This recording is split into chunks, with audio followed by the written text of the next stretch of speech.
गणेशाय नमः। बोलिए श्री पुरुषोत्तम भगवान की जय। जगत गुरु श्री चंद्र भगवान की जय। श्री पुरुषोत्तम मास महात्म व्रत कथा चौथा अध्याय। अधिक मास का भगवान श्री विष्णु की शरण में जाना और गजेंद्र मोक्ष। अधिक मास भगवान को प्रणाम करते हुए बोला, हे स्वामी, हे कृपा सिंधु, हे दयानिधे, मैं आपकी शरण में हूँ। बलिष्ठ लोग मुझे मलमास कहते हैं, मेरा निरादर करते हैं, मेरा बहुत अपमान करते हैं। मुझे स्वामी रहित और मलिन कहकर मेरा शुभ कर्मों के निमित्त त्याज किया है।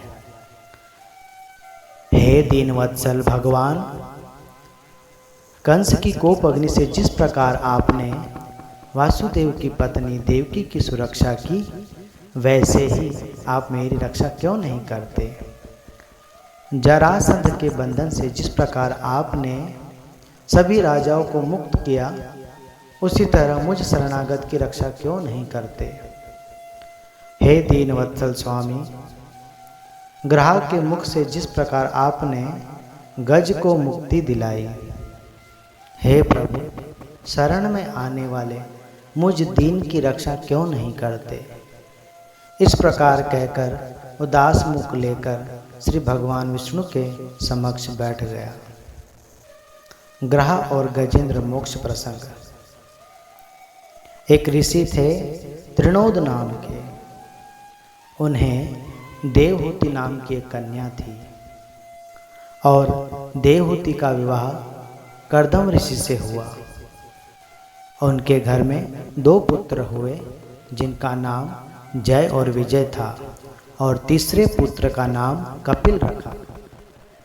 जय और विजय भगवान की बहुत साधना करने लगे और भगवान के 8 अक्षरों वाला मंत्र ओम नमो नारायण, ओम नमो नारायण, ओम नमो नारायण, ओम नमो नारायण मंत्र का जाप करने लगे।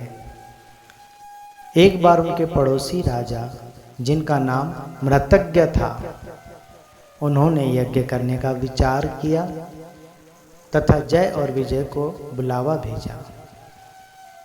जय और विजय ने आकर यज्ञ संपूर्ण कराया। यज्ञ संपूर्ण होने पर राजा ने जय और विजय को खुश होकर बहुत दान दिया।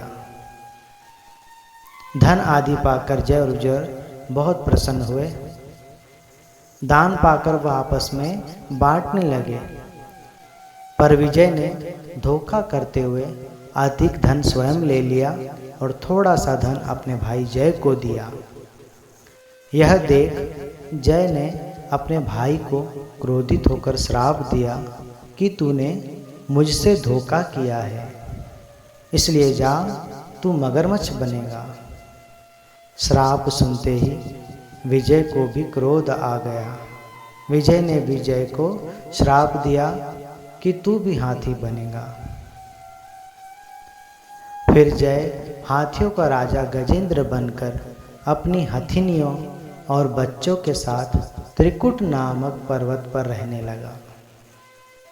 एक दिन गजेंद्र त्रिकुट पर्वत से उतरकर अपने परिजनों के साथ मैदान में भ्रमण कर रहा था। तभी एक अत्यंत सुंदर सरोवर उसे दिखाई दिया, जिसका जल बहुत ही निर्मल एवं शीतल था। गजेंद्र हथिनियों एवं बच्चों के साथ इस सरोवर में उतरा। अपने परिजनों के साथ बड़े आनंद से जल क्रीड़ा करने लगा। अपनी सूंड में जल भर भर कर हथिनी और बच्चों पर फेंकने लगा। मस्ती और आनंद में डूबा हुआ वह सरोवर के जल में गहराई तक उतरता गया। तन्मय होकर जल क्रीड़ा का आनंद लेने लगा। इतने में ही एक शक्तिशाली मगरमच्छ गजेंद्र का पैर पकड़ लिया। उसने सोचा, यह नन्हा सा जीव मेरा क्या करेगा? मैं तो बहुत बलशाली हूँ। सारा वन मेरी चिंगाड़ से कांप जाता है। उसने पैर छुड़ाने का प्रयास किया पर कोई फायदा नहीं हुआ। कभी मगरमच्छ हाथी को पानी के अंदर खींचे तो कभी हाथी मगरमच्छ को पानी के बाहर खींचे। ऐसा करते हुए काफ़ी समय बीत गया। अब वह धीरे धीरे समझ गया कि यह मुझसे भी ज़्यादा शक्तिशाली है। उसने अपने परिवार, सगे संबंधियों सबको पुकारा कि आकर मेरी सहायता करो। सबने बहुत प्रयास किया पर कोई लाभ नहीं हुआ। जब काफ़ी समय बीत चुका तो धीरे धीरे सगे संबंधी सब उसका साथ छोड़कर जाने लगे। अब परिवार भी कब तक रुकता, परिवार भी साथ छोड़कर चला गया। ऐसी दशा देखकर उसे रोना आ गया कि जिस परिवार के लिए, सगे संबंधियों के लिए मैं बड़े से बड़े भयंकर जानवर से लड़ जाता था और अपने प्राणों पर खेल हमेशा उनकी रक्षा किया करता था, आज मुझ पर विपदा आई तो सब मेरा साथ छोड़कर चले गए। यहाँ पर विचार कर रहा है, संग सखा सब तज गए, को न निभियो साथ। कहो नानक कहे विपत में, टेक एक रघुनाथ। कहो नानक कहे विपत में, टेक एक रघुनाथ। संगी साथी सब चले गए, अब साथ निभाने वाला कोई नहीं बचा। ऐसी विपत्ति में तो सिर्फ भगवान का ही सहारा है। अब गजेंद्र सारा अभिमान त्याग कर अपने आप को भगवान के श्री चरणों में समर्पित कर भगवान की स्तुति करने लगा। हे हरि, हे दीन बंधु, हे दीनानाथ, हे दीन दयाल, अनाथों के नाथ, हे भक्त वत्सल, मेरा आपको बारंबार प्रणाम है। मैं दीन आपकी शरण में आया हूँ। हे निर्गुण सगुण रूप परमात्मा, आप मेरी रक्षा करो। आप संसार की उत्पत्ति, पालन पोषण करने वाले हो। आपकी महिमा अपरंपार है। आप बेअंत, अगोचर, अविनाशी, सनातन ब्रह्म रूप पुरुषोत्तम परमात्मा हो। आपकी अनंत महिमाओं का वर्णन नहीं किया जा सकता। आप सूरज, चंद्रमा और अग्नि को प्रकाश देने वाले हो।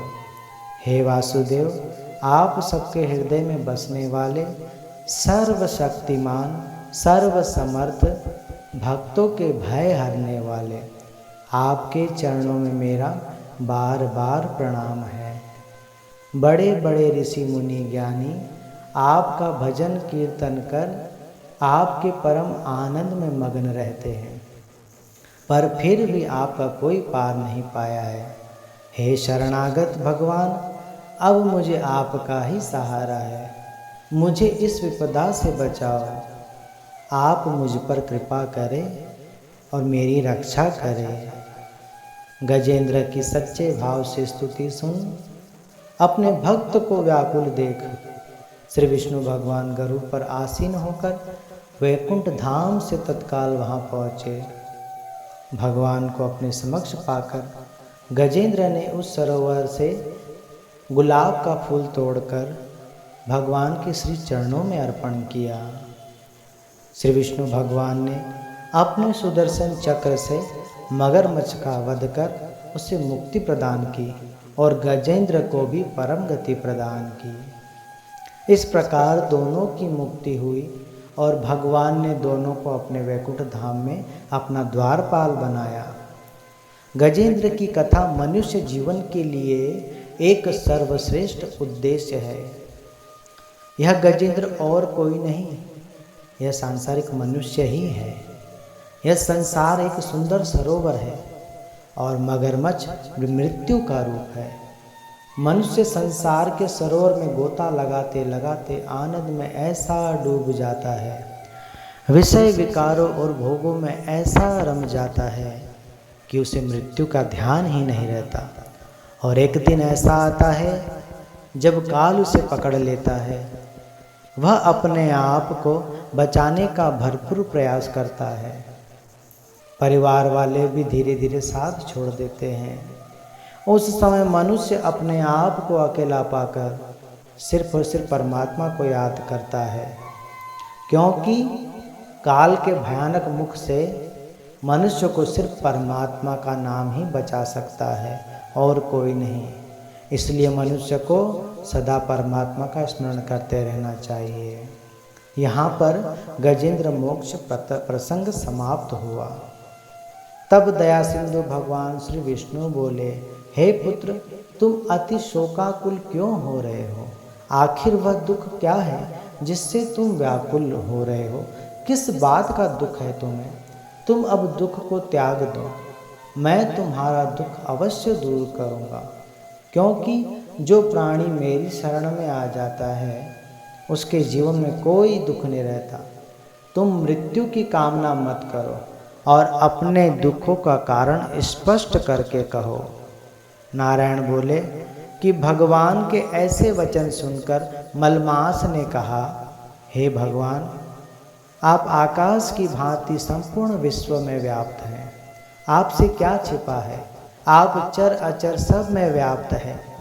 सर्व साक्षी विश्व दृष्टा एवं निरंजन निराकार रूप से सब प्राणियों में आप ही निवास करते हैं। क्षण, लव, मुहूर्त, दिवस, रात्रि, पक्ष, मास आदि सभी अपने अपने स्वामी के साथ शोभा पाकर सदा निर्भय आनंद में मग्न रहते हैं। परंतु मुझ अभागे का कोई स्वामी नहीं है। न मेरा इस जगत में कोई नाम है और न मेरा कोई आश्रय है। इसी से देवता लोग मेरा बड़ा निरादर करते हैं, मुझे बड़ा अपमानित करते हैं, शुभ कार्यों से मुझे निषिद्ध कर रखा है। ऐसे सर्वजनों से निरादर पाकर मैं हमेशा लज्जित महसूस करता हूँ। हे प्रभु, अब मैं जीवित नहीं रहना चाहता। नित्य जलने वाला व्यक्ति, नित्य अपमानित होने वाला व्यक्ति किस प्रकार जी सकता है? किस प्रकार सुख और चैन की नींद सो सकता है? अतः हे प्रभु, धर्म अनुसार आपको मेरे लिए जो उचित लगे सो कीजिए। आप सारे संसार के, सारे जगत के स्वामी हैं और मैं एक छोटा सा तुच्छ जीव हूँ। मैं आपसे बार बार क्या कहूँ? हे स्वामी, मैं जिस ओर जाता हूँ वहीं मेरा अपमान और निरादर होता है। क्या मैं इतना बुरा हूँ? क्या मैं इतना निंदनीय हूँ जो कोई मुझे पास नहीं बैठाता? सब मुझसे घृणा करते हैं। इसलिए हे प्रभु, मैंने यह निश्चय किया है कि अब मैं जीवित नहीं रहना चाहता। मैं बस मरना चाहता हूँ, मैं बस मरना चाहता हूँ प्रभु। बारंबार यही कहते हुए भगवान श्री विष्णु के सामने मलमास शांत होकर उनके चरणों में गिर पड़ा।